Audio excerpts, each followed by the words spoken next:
Сотрудники администрации, вооружившись планшетами, обходят дом за домом. Это улица Крымская. Здесь, по данным местной администрации, низкий процент оформленных прав собственности. На стук хозяева не реагируют, двери не открывают, якобы дома никого нет.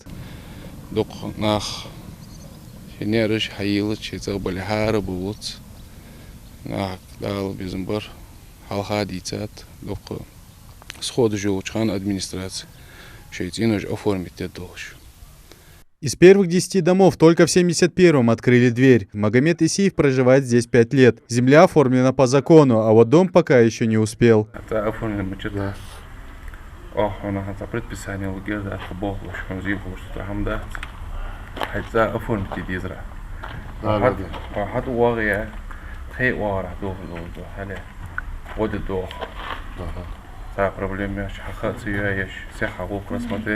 Оформление дома – важный этап, связанный с обеспечением жителей коммунальными сетями, водоснабжением, электрификацией и газификацией, не говоря уже о законных правах на собственность. Об этом сотрудники администрации Назрани в который раз напоминают жителям. Вся цель заключается в том, что они не могут заключить свои договора на поставку энергоресурсов без оформления своих домовладений.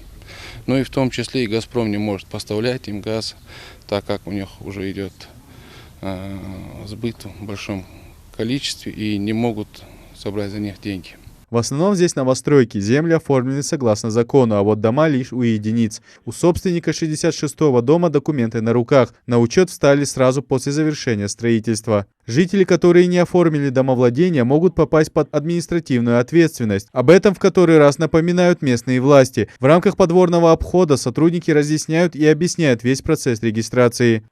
В свою очередь, конечно, нами составляется материал о том, что после направления уведомления адрес собственников жилья нами направляется материал в Росреестр, и сами составляем материалы для себя.